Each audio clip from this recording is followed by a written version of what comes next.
Hello दोस्तों, नमस्कार। मैं हूं यशवंत दामले और आप देख रहे हैं यस मनी विज्ञान चैनल। यस मनी विज्ञान चैनल में आपका स्वागत है। आज के वीडियो में हम सीखेंगे ओम का नियम, जानेंगे ओम के नियम की गणितीय गणना करना सीखेंगे। साथ साथ में परीक्षण सारणी भरना सीखेंगे और परीक्षण सारणी भरने के साथ साथ ही उसका ग्राफ किस प्रकार से तैयार किया जाता है, रेखा चित्र खींचना हम यहाँ सीखेंगे। तो आइए शुरू करें।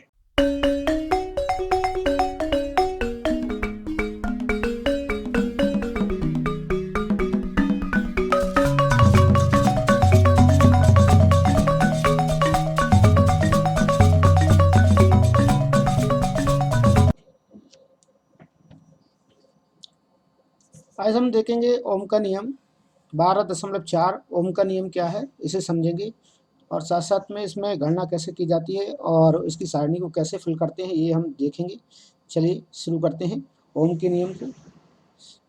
ओम के नियम को साइमन ओम ने ये नियम सबसे पहले दिया था, उसके बारे में मैं आपको बताऊंगा। तो उन्होंने एक सबसे पहले विद्युत परिपथ तैयार किया है, उस परिपथ के बारे में आपको बता देता हूँ। उन्होंने सबसे पहले यहाँ पर एक सेल लिया है पावर के लिए। फिर एक यहाँ पर देखेंगे ये सब ब्लैक कलर से जो बने हुए हैं, जो आपको दिखाई दे रहे हैं, ये सब जो आपको दिखाई दे रहे हैं ये सब संयोजी तार हैं ब्लैक कलर में, ठीक ना। यहाँ पर एक उन्होंने लिया है वोल्ट मीटर, जो आपको दिखाई दे रहा है, ये एक वोल्ट मीटर है। साथ साथ में ये एक प्रतिरोध तार है जिसका हमें प्रतिरोध ज्ञात करना है, और ये अमीटर है जो विद्युत धारा को मापेगा साथ साथ में। और इसके बाद यहाँ देखेंगे तो ये कुंजी के है, ठीक ना। इन्होंने इसे कुंजी के नाम दिया है, ठीक है। यहाँ कुंजी के रूप में ये कार्य करेगा, ठीक है। यहाँ आप देख पा रहे हैं ये एक परिपथ उन्होंने तैयार किया है जिसे ओम प्रतिरोध परिपथ के नाम से अपन जानते हैं, ठीक है। तो इसके अकॉर्डिंग ही ये परिभाषा तैयार भी होगी, साथ साथ में ये देख पाएंगे हम। तो सबसे पहले यहाँ ये बता दूं कि वोल्ट मीटर की सहायता से यहाँ पर वोल्ट का मापन किया जाएगा, ठीक। ये वोल्ट मीटर है तो वोल्ट मीटर की सहायता से यहाँ पर वोल्ट का मापन किया जाएगा। अमीटर है तो अमीटर की सहायता से यहाँ पर हम विद्युत धारा का मापन करेंगे, ठीक है ना। और यहाँ पर ये है सेल, तो सेल की सहायता से यहाँ पर विभवांतर उत्पन्न किया जाएगा और कुंजी के की सहायता से सर्किट को चालू किया जाएगा। ये कुंजी के है, ये प्रतिरोध तार है जिसका हमें प्रतिरोध का मापन करना है, ठीक। ये सभी चीज़ें यहाँ पर मौजूद हैं जिन्हें आप देख पा रहे हैं, इसके अनुसार ही हम चलेंगे। और साथ साथ में सबसे पहले मैं आपको बता दूं कि इनका जो नियम है वो किस प्रकार से उन्होंने दिया है। हम नियम को एक बार समझ लेते हैं, ठीक ना। ओम के नियम को जान लेते हैं। देखिए लिखा गया है, किसी चालक तार की भौतिक अवस्था में कोई परिवर्तन न किया जाए तो चालक तार के सिरों पर लगाया गया विभवांतर, विभवांतर से तात्पर्य होगा वोल्ट भी, चालक तार में प्रवाहित होने वाली विद्युत धारा अर्थात आई के समानुपाती होता है। तो विद्युत धारा किस अनुपाती होगा? विभवांतर, जो किसी चालक तार के सिरों पर लगाया गया है। तो चालक तार हम देख पा रहे थे, चालक तार के सिरों पर लगाया गया विभवांतर वोल्ट भी था, वो कि मैं आपको यहाँ बता रहा हूँ। देखिए ये यहाँ पर दिया गया है, ये है चालक तार और इसके सिरों पर लगाया गया विभवांतर भी, वोल्ट जिसे हम कह रहे हैं। ये वोल्ट मीटर है, ये यहाँ पर सेल की सहायता से भी देख सकते हैं, सेल की सहायता से इसके बीच में ये विभवांतर जोड़ा गया है।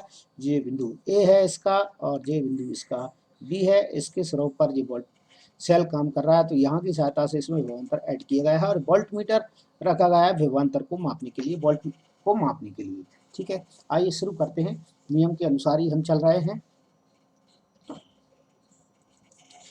ये देखा गया है किसी चालक तार की भौतिक अवस्था में कोई परिवर्तन न किया है, चालक तार के सिरों पर लगाया गया विभवांतर भी है और उसमें प्रवाहित होने वाली विद्युत धारा आई है। तो हम यहाँ मान लेते हैं, माना जाएगा, यहाँ मान लेते हैं, माना कि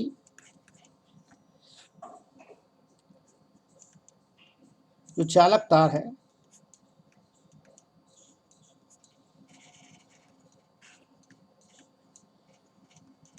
के सिरों पर लगा या लगाया गया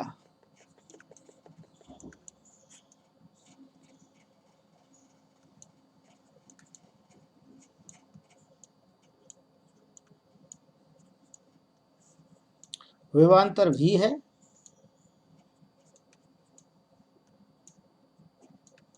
तथा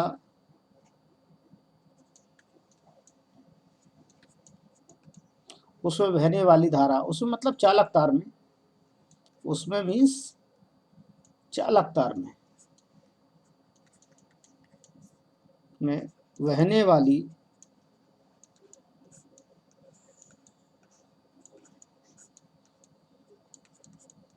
विद्युत धारा, मैं संक्षिप्त में लिख रहा हूं, आई है, तब ओम के नियम से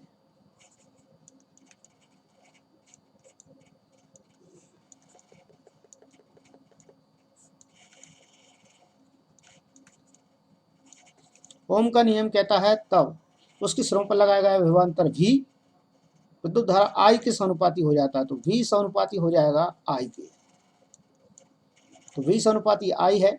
ठीक है, ये समीकरण बन चुका है। और यहाँ समानुपाती का निशान जैसे ही हटाते हैं, बराबर का साइन लगाएंगे, इक्वल V इक्वल यहाँ लग जाएगा एक R इंटू आई।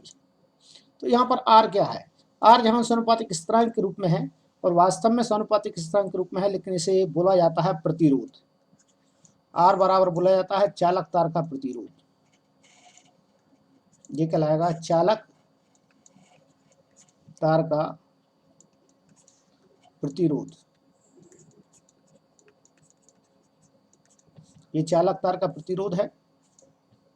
यहाँ हम देख रहे हैं कि यदि हमें चालक तार के प्रतिरोध का मान ज्ञात करना है, प्रतिरोध का मान जब हमें ज्ञात करना होता है तो हम इसे किस प्रकार से लेंगे, R यहीं रहेगा और I इसके इंटू में अपोजिट में चला जाएगा या अनुपात में चला जाएगा, जिसे अपन बोल रहे हैं यहाँ पर।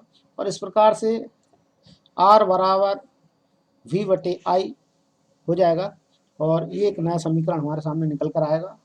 तो आप इसे देख सकते हैं, ये समीकरण नंबर इसका 1 है, तो ये दूसरा है, और ये समीकरण नंबर 3 है। इसे हम और भी आगे समीकरण क्रिएट कर सकते हैं।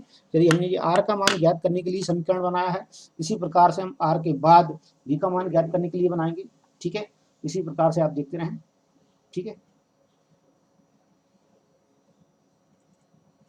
तो सबसे पहले हमने समीकरण 3 प्राप्त कर लिया था, जिसमें हम देख चुके थे कि R बराबर का मान हम ज्ञात कर रहे थे। R बराबर ये हमारे पास था V बटे आई, ये हमें प्राप्त हो गया था। यदि हमें V का मान ज्ञात करना है तो हम क्या करेंगे, इन दोनों इसका पक्षांतर करा कर इसे गुणा में ले आएंगे और V का हमारे पास मान पता चल जाएगा। तो V बराबर हमारे पास हो जाएगा R इंटू आई, ये हो जाएगा साइन में। यदि आपको V का मान ज्ञात नहीं करना, आपको I का मान ज्ञात करना है, तो आप इसे I का मान ज्ञात करने के लिए I को जस्ट क्या करेंगे, इसके नीचे डाल देंगे, सॉरी R को इसके नीचे डालेंगे, I के नीचे, और I को उठाकर R के स्थान पर ले जाएंगे।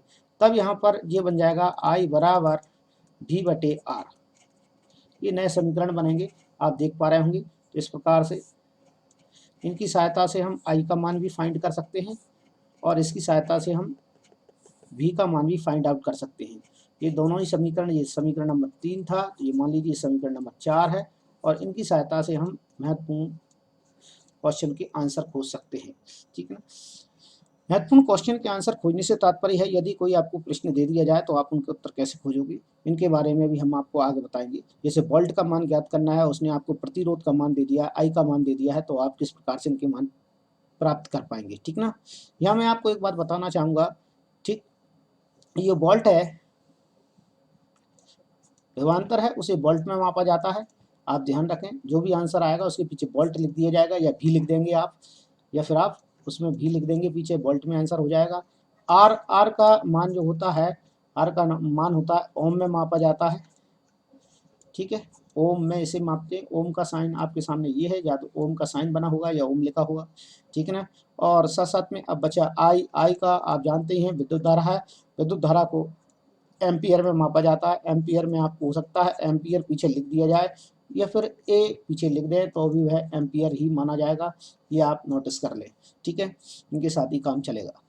अब हम देखते हैं इसके परिपथ को, परिपथ में किस प्रकार से काम चले। देखिए यहाँ पर क्रियाकलाप 12.1 दिया गया है, और क्रियाकलाप में यहाँ पर बताया गया है, चित्र 12.3 में दिखाया गया अनुसार एक परिपथ तैयार करना है। हमने ऐसा परिपथ तैयार किया है, जो हमने डायग्राम के तौर पर आपको अभी बताया था, वैसे ही परिपथ हमने तैयार किया है। और यहाँ मैं आपको बता दूँ, इस परिपथ में लगभग 0.5 मिलीमीटर का हमें एक नाइक्रोम का तार लेना है। ये तार हमने लिया है प्रतिरोध के रूप में, और x बाय a मीटर, और x बाय 1 मीटर लेना है, वोल्ट मीटर लेना है, और 4 सेल लेना है। 4 सेल ले लीजिए, 3 सेल ले लीजिए, 1.5 वोल्ट के होना चाहिए।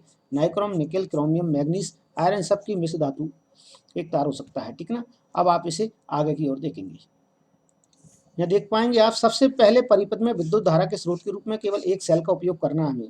परिपथ में नाइक्रोम के तार में एक्स वाय में विद्युत धारा प्रवाहित होने पर धारा के एमीटर का पाठ्यांक आई, तार के स्रों के बीच विभवांतर, वोल्ट मीटर का पाठ्यांक लेंगे और इन्हें दी गई सारणी में भर देंगे। तो आपके सामने एक सारणी दी गई है, ये तालिका जो दी गई है, इस तालिका इस टेबल में हमको मान भरना है, ठीक है ना। और वो हमें सबसे पहले एक सेल जोड़ना है, उसके बाद जो पाठ्यांक आएगा नाइक्रोम के तार में वो पाठ्यांक हमें जहाँ भरना है, फिर विभवांतर का मान जहाँ भरना है, फिर V बटे आई इसे मान निकालना है। तो चलिए हम देख लेते हैं किस प्रकार से इसमें पाठ्यांक होगा। यदि एक सेल लगाएंगे तो क्या पाठ्यांक होगा, दूसरे सेल लगाएंगे तो क्या पाठ्यांक होगा, ये सारी चीजें हम नोटिस कर लेते हैं। आइए, यहाँ देख पा रहे होंगे आप, ये एक यहाँ पर सेल लगा हुआ है, ये पूरा एक यहाँ पर सेल लगा हुआ है, ठीक। ये वोल्ट मीटर है, यहाँ पर आप देख पाएंगे ये वोल्ट मीटर है, ये एक अमीटर है, इसे ये बता रहा हूँ, और ये कुंजी के है यहाँ पर लगा गया है, और ये प्रतिरोध तार जिसका हमें प्रतिरोध ज्ञात करना है। जैसे ही सेल के अंदर कुंजी अंदर प्लग इंटर कराया जाता है, अंदर कुंजी को बंद किया जाता है, तो यहाँ सेल में विद्युत धारा प्रवाहित होना चालू हो जाती है। ये प्लस सिरा है इसका, ये ऋण सिरा है, यहाँ से विद्युत धारा निकल कर इस मार्ग से होते हुए यहाँ से, ठीक है, इस दिशा में, इस डायरेक्शन में विद्युत धारा सर्किट को पूरा करती है। जैसे ही यहाँ पर सर्किट को पूरा करती है, मान लीजिए यहाँ पर अपन देख पा रहे हैं, यहाँ पर कांटा यहाँ पर आकर रुकता है, मान लीजिए कि 0.4 इसका मान होता है, 0.4 पर आकर रुकता है। 0.1 के टाइम पर अपन देख लें, 0.1 1 एम्पियर की विद्युत धारा जहाँ पर प्रवाहित होती है, तो 0 वोल्ट यहाँ पर आ जाता है, ठीक है। ये कांटा यहाँ पर आकर रुकता है, इसका 0.1 पर आकर रुकता है, तब इसका पाठ्यांक हम नोट कर लेते हैं। नोट करने के बाद हम इसकी सारणी में हम उसे फिल कर देते हैं। देखिए हमें 0.1 मिला था, 0.1 फिल कर दिया है, विभवांतर हमने 0.4 फिल कर दिया है। अब हम देखेंगे दो सेल लगाने के बाद क्या होता है। अब यहाँ पर लिखा गया है कि दो सेल लगाने पर क्या होता है, तो आप देखिए पाठ्यांक लीजिए। इसके पश्चात परिपथ में दो सेल जोड़ दीजिए और नाइक्रोम के तार में प्रवाहित विद्युत धारा के मान नोट कीजिए फिर से। अब हम दो सेल लेंगे और दो सेल लगाकर परिपथ में, यहाँ पर देखिए दो सेल ऐड कर दिए गए, एक तो सेल ये है और दूसरा सेल ये है। अब यहाँ पर हम देखेंगे परिपथ में क्या होता है। परिपथ में जैसे ही हम दो सेल लगाएंगे, यहाँ पर देखिए वोल्ट का मान 0.8 के समथिंग हो जाएगा, यहाँ पर आएगा, और ये आ जाएगा 0.8 के समथिंग इसमें मान आ जाएगा यहाँ पर, ठीक है। ये यहाँ पर 0.8 के समथिंग, और यहाँ पर जो हमें 4 जो मिल रहा था 0.1, अब यहाँ पर हमें मिलेगा 0.2 एम्पियर की विद्युत धारा हमें मिलेगी, ठीक है ना। 0.2 एम्पियर की विद्युत धारा मिलेगी। तो ये मान, दोनों मान हम नोट कर लेंगे। नोट करने के बाद हम फिर तालिका में इसे फिल करते हैं।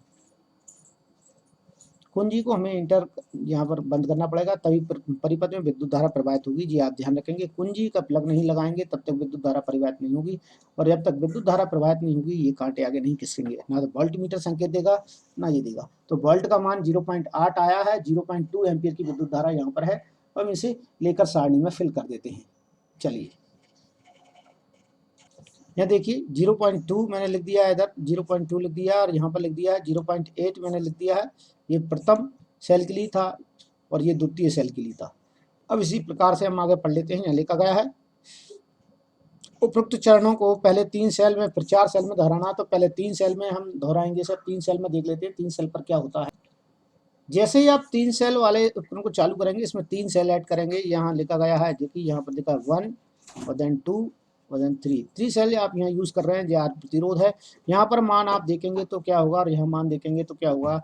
यहाँ वोल्ट मीटर का मान आप देख पाएंगे, तो यहाँ पर कुछ इस प्रकार से 0.12 के समथिंग यहाँ पर मान आएगा। 0.12 के समथिंग यहाँ पर मान आ रहा है, तो 0.12 आप यहाँ से मान नोट कर लेंगे, ठीक ना। और यहाँ मान आ जाएगा, आपको मान ऐसे ही मिलेंगे लगभग, ठीक ना। और यहाँ मान आ जाएगा 0.3, तो आप यहाँ से 0.3 नोट कर लेंगे। जो एम्पियर का मान होगा, तो यहाँ से पॉइंट के मान नोट करके आप सारणी में डाल देंगे। ये आपको विद्युत धारा वाले मान में डालना है, ये आपको वोल्ट मीटर वाले मान में डालना है, ध्यान रखना है। यह देखेंगे हमने यहाँ पर नोट किया था, यहाँ 0.3, और यहाँ पर आप देख पाएंगे 0.3 के साथ साथ में आप इसे लेंगे तो यहाँ मिल जाएगा 0 पॉइंट आपको 12 वोल्ट इसका मान मिल जाएगा। ठीक है ना जी, हमने तीसरे सेल के भी भर दिए हैं मान। अब यहाँ आप देखेंगे कैलकुलेशन कैसे होती है। कैलकुलेशन के लिए जरूरी है आपको भी तथा आई के मान चाहिए, तो किस प्रकार से आप भी तथा आई के मान लिखोगे। यह देखिए आपको यहाँ दिए गए हैं तो सारणी में आप यहाँ लिख देंगे। तो इस प्रकार से भी बटे आई के मान दिए गए हैं, तो मैं देखिए भी के मान पहले लिखूंगा 0.4 वोल्ट दिया है, 0.4 वोल्ट ऑब्लिक कितने से भाग देना है, 0.1 से देना है, 0.1 से। और इनका आंसर कितना आएगा वो हम देखेंगे, परिणाम जो निकल कर आएगा 0.4 इसका परिणाम आएगा, यहाँ पर आप देख लेंगे। ठीक ना। और इसके साथ साथ ही ये आपके प्रतिरोध के मान आ रहे हैं, तो यहाँ पर आप देखेंगे 0.8 है, 0.8 है, तो 0.8 में 2.0 का हमें डिवाइड करना है, तो ये भी 4.0 आएगा। ठीक है। और ये भी देखिए आप एक प्रकार से कितना आएगा 0.8, यहाँ पर भी सॉरी 0.12 है ये, सॉरी, और 0.3 यहाँ पर दिया गया है, तो इसे डिवाइड करना है तो 0.4 यहाँ पर आएगा। एक जो प्रतिरोध होता है वो नियंतांक के रूप में आपको प्राप्त होता है, सबसे बड़ी बात यही है। ये आंसर आपको आता है। एक सीधी रेखा, एक लाइन ड्रॉ होती है इनके अनुपात में, तो वो एक सीधी लाइन रेखा के रूप में आपको नजर आती है। चलिए मैं आपको बता देता हूँ किस प्रकार से यहाँ देख पाएंगे आप। देखिए जो भी सारणी के मान दिए हैं उन्हें तालिका में दर्शाने के लिए आपको तालिका बनाना पड़ेगी। तालिका जो आपके सामने बनी गई थी वो तालिका हमने देख चुके हैं। अब तालिका देखने के साथ मैं इसमें ग्राफ बनाने के लिए बता रहा हूँ, तो ग्राफ में आपको कुछ नहीं बनाना है ज़्यादा। ठीक है ना। आप ग्राफ में यहाँ पर डॉट पॉइंट बना लें, तो किस प्रकार से बनेंगे यहाँ देखिए मैं आपको बता देता हूँ कि ये सबसे इस प्रकार से ग्राफ नुमा संरचना बना रहा हूँ, तो आप इसमें देख लें कि किस प्रकार से। ये देखिए ये बॉक्स नुमा संरचना में ग्राफ के रूप में ही आपको दिखा रहा हूँ।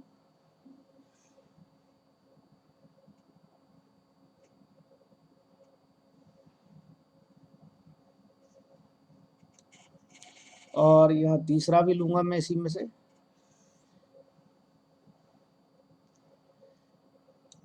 देखिए इनसे मेरा तात्पर्य ये है कि यदि ये 0.1 एम्पियर की विद्युत धारा है, ये 0.2 एम्पियर की है, और ये 0.3 एम्पियर की विद्युत धारा है, और यहाँ पर वोल्ट का मान 0.4 है, यहाँ वोल्ट का मान 0.8 है, और जहाँ वोल्ट का मान 1.2 है। ठीक है ना। ये वोल्ट है।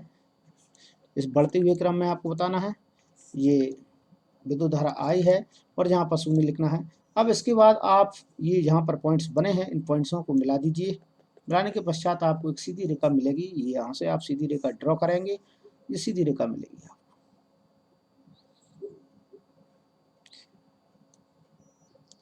ठीक। ये सीधी रेखा के रूप में एक ग्राफ प्राप्त होगा आपको। ये वास्तव में ओम के नियम के सत्यापन के लिए जरूरी है ग्राफ बनाना, तो आप ये ग्राफ बनाकर आएंगे। इसके बाद अगले वीडियो में मैं आपको बताऊंगा कि प्रतिरोध की परिभाषा क्या है, उसे प्रभावित करने वाले कारक कौन कौन से हैं। ठीक है। और विशिष्ट प्रतिरोध क्या है, इसकी परिभाषा क्या है। आज की वीडियो में इतना ही। वीडियो अधिक लंबा हो रहा है, इसलिए मैं ही वाइंड अप करना चाहूँगा। और मैं हर बार की तरह कहना चाहूँगा, यदि आप मेरे चैनल पर नए हैं और अब तक आपने मेरा चैनल सब्सक्राइब नहीं किया है, तो प्लीज़ सब्सक्राइब कर लीजिए। आगे इसी क्रम में आपको वीडियो मिलते रहेंगे कक्षा 10 विज्ञान की। ठीक। कक्षा 10 विज्ञान समाप्त होने के पश्चात ही मैं अगली क्लास 11 क्लास उठाऊँगा उसमें, और उसमें वीडियो चालू करूँगा आपको केमिस्ट्री के। तो बने रहिए।